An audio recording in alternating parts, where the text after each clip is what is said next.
That's not happening.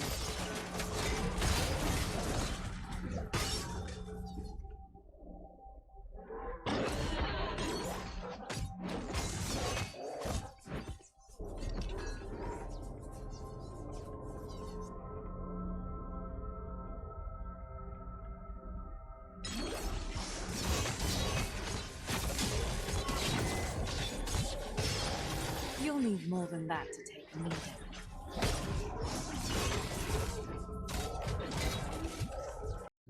Hello. Welcome back to Zanthyst Gaming. We're here today in WOLCEN, and we're looking at a build guide for a two-handed character that is going to use Bleeding Edge in order to blow things up with tons of crit damage.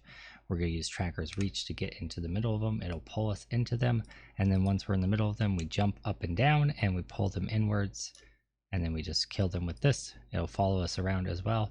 It's pretty devastating. When you run into an elite, you pop Juggernaut. It gives you damage mitigation. When the shield breaks, it does burst damage. You can detonate it early as well for extra burst damage.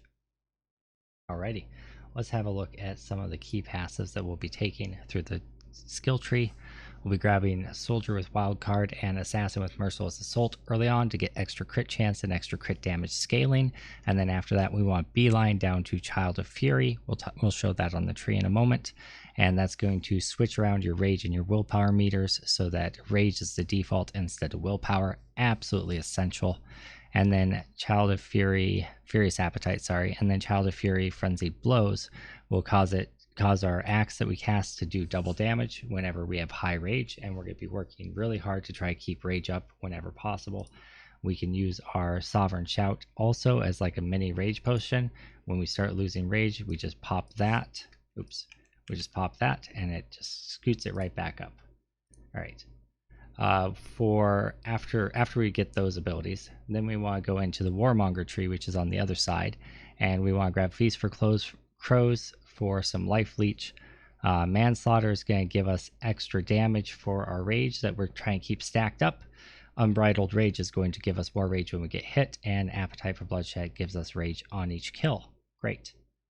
After that, we're going to move over into another third tier tree on the other side, which is going to be Siegebreaker. Siegebreaker is focused around just becoming an immovable object that hits really hard and can't be killed. So Bane of Tyranny is going to multiply our damage by a % of our shield's block chance. There is some talk that this might be overtuned or bugged right now. It will probably be nerfed. I tested the build without this talent, and it went from hitting for 120k down to hitting for 103k. It's fine. Honestly, it's not that big of a deal. We're only level 59 too. We're far from cap. It's going to hit harder once we get to the cap, but great talent for now. Take it. When it's nerfed, I'm going to say you're probably still going to take it. It's really good. But we'll see how much they nerf it. Belligerent Banner on Siegebreaker is going to give us tons of block chance and tons of survivability, which is great. And then Disallowing Vessel gives us tons of extra damage at the cost of movement speed. Whenever you start moving, you lose that damage and you start getting your movement speed back. It can be a little bit clunky at first till you get used to it, but that's part of the reason why we have the Tracker's Reach to help pull us around the map, because we take the rune that pulls us to the enemies that we hit. And then we also have Wings of Ishmir to jump, and of course you have your dodge rolls. So even though you're moving a little bit slow, it's fine. And if you have to run a long distance because you hit a dead end, it slowly speeds up. You can see it's speeding up down there, and we're back at full speed. And then if we stand still, you can see the dots popping up. That's our extra damage and reduced movement speed. And you can see we move just a little bit slower. Not that big of a deal. But it's a huge damage boost. And then off of that, we also get extra health regen and extra all resist, which makes us super duper tanky in combination with some other talents we're taking as well. Following that, we go over to Siegebreaker. I'm just going to go ahead and scooch this over so you guys can actually see it. Oops. There we go. Siegebreaker Salvatory Anchor is this weird ability that, depending on the type of chest piece you have equipped, it gives you different bonuses. We're running Bruiser so that we get life regen, and it's the same thing for the helmet with elevated gain. And again, we're running a Bruiser helmet so we get life regen. You could choose to play around with these and see what works best for you. I think life regen works really well with our build. All right, so that's that. Let's have a look at the overview of the passive tree. If you want to pause the video, you can screenshot this, but I will also have a link to a build planner in the video description down below. This is as of level 59. Obviously, we still have another like 30 levels to go that we can develop this character more, but this is where I'm at level 59. The path I went would be straight down here, over, grab that node, then we move down this way, come over and grab Merciless Lethality, and then we want to beeline straight down, over, and down to Furious Appetite because it's absolutely crucial. And then we grab a huge damage boost with Frenzy Blows. After that, we come back up here and we start working our way over to the Warmonger tree where we grab our extra damage with Rage and we grab our sustainability. And then we just get a bunch of other nice things along the way as well, which is great. After we finish up over here, we're going to start scooching over this way. I would skip these nodes until later and just go straight over into this because this tree is insane. So you come up here, you follow this side, you grab that Belligerent Banner, and you pop over and grab that.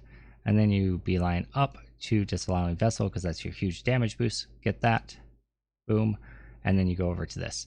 If you need damage more than you need survivability at this point, you could instead just beeline straight to Disallowing Vessel.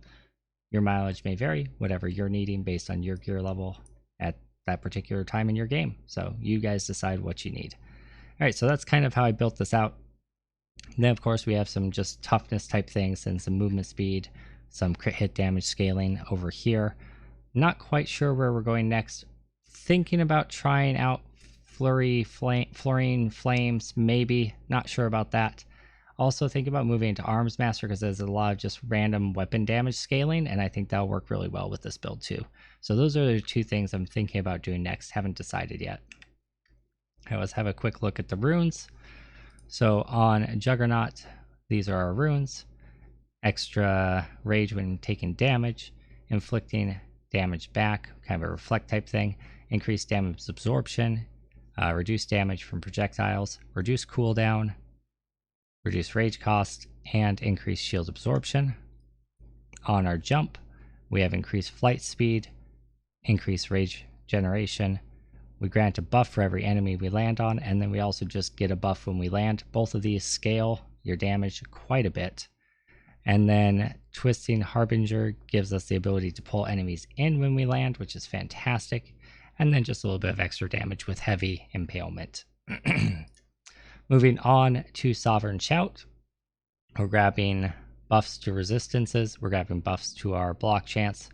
We are increasing the duration of our buffs, making our buffs more effective. And then we're getting a life leech on top of all that. I think I would also probably grab a movement speed buff. Be pretty important for getting around here. I did actually just unlock this in the video you're watching in the bottom right. I didn't have this for that video, so I'll move a little bit quicker next time I run through. Alrighty. Next up is Tracker's Reach. We already talked about the fact that you have to have the pull yourself to the target, absolutely essential.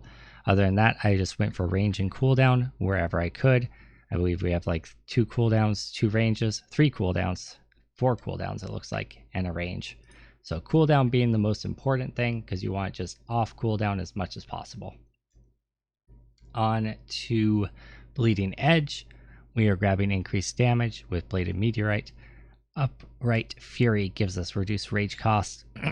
Unstoppable Momentum makes the axe continue to spin around us. It does cost more rage because of this, but I think it's worth it. You could go without it and just make sure you're being careful about where you're throwing your axes. It might be easier to manage your fury without it, but I found this really useful. Like I throw the axe, it's spinning around me, and then I hook forward and I pull myself through a ton of mobs and just mow them down as it pulls me through. It's really entertaining to watch. Then we go, the axe moves with you. This one is orbits, and then this one's moves with you, I think. Oh no, this one's continues to spin, then this one's moves with you.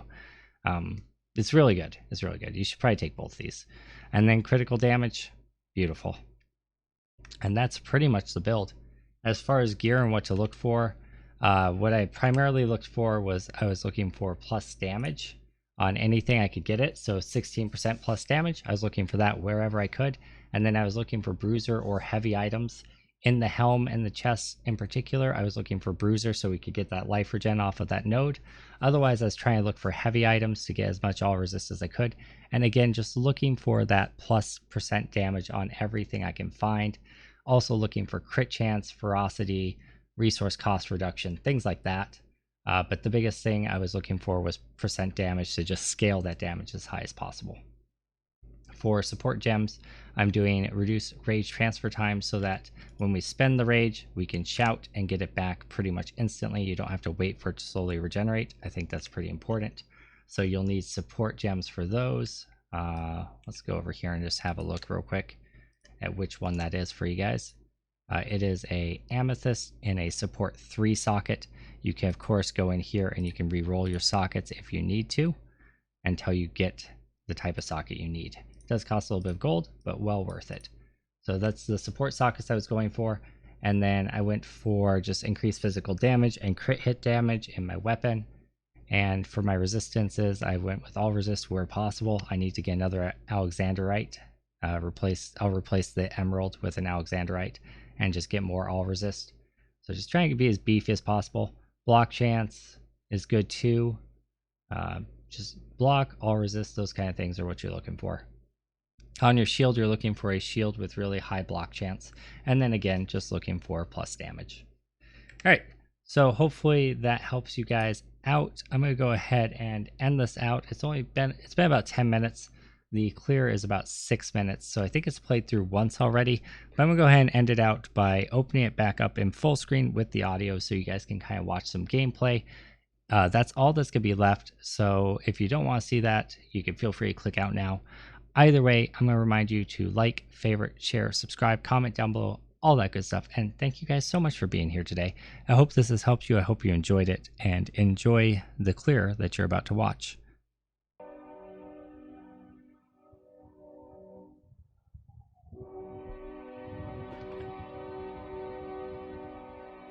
What do you want?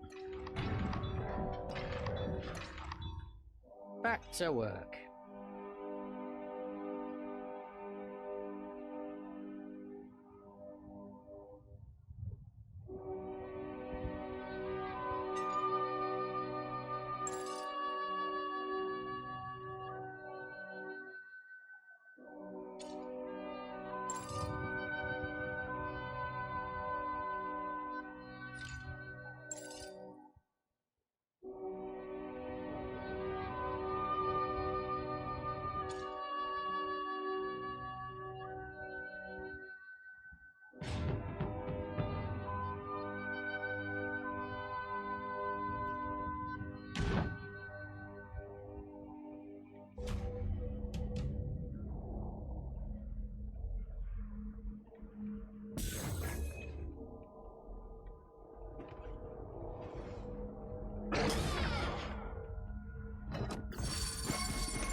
That's not happening.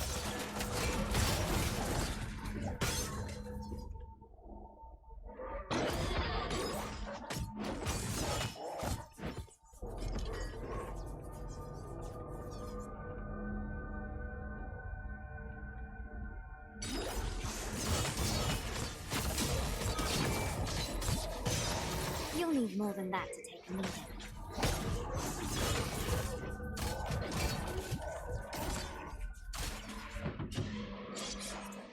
Creature of malice enters my domain.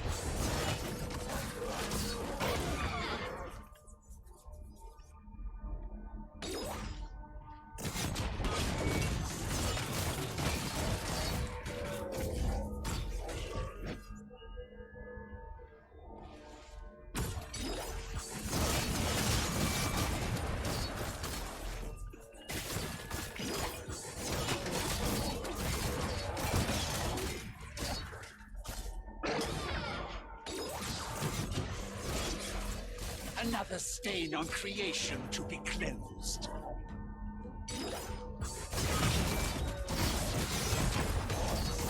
You'll need more than that to take me down.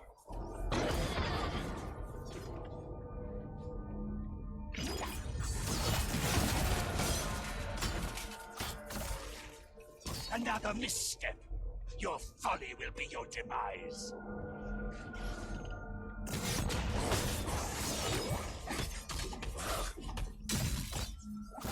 I can't do that.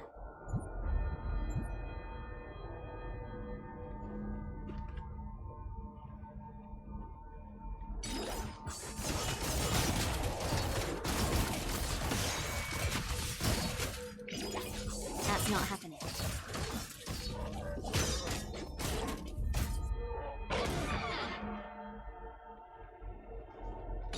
Incapacitate, then execute.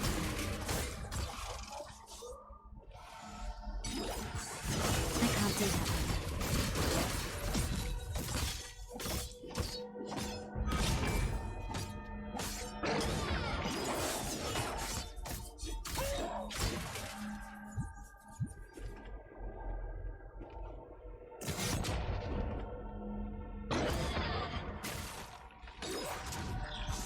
I can't do that right now.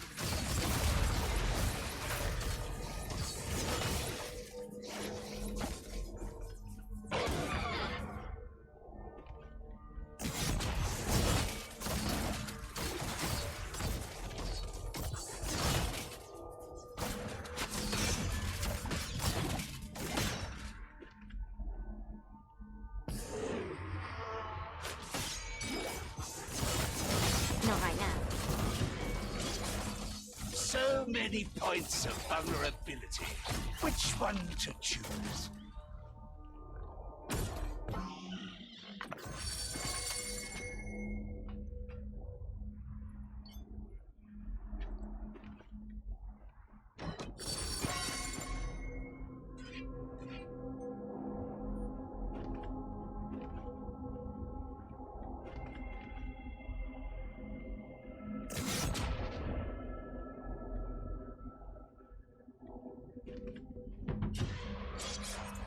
A creature of malice enters my domain.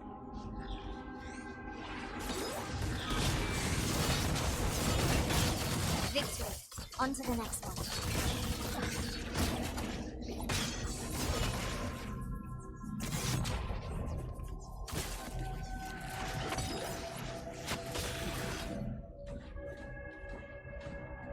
An unseen predator. I strike.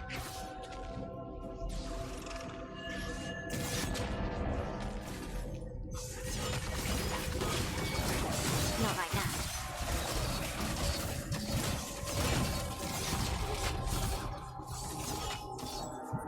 Not that.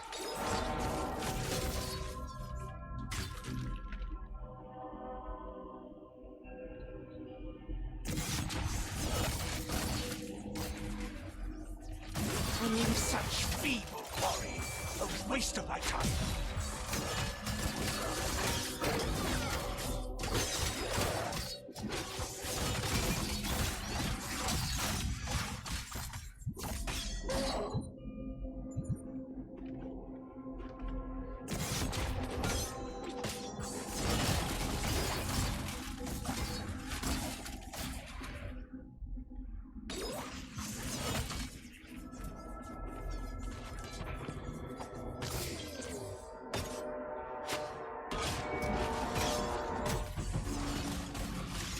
A vestige of corruption, malformed and conflicted. I feel stronger.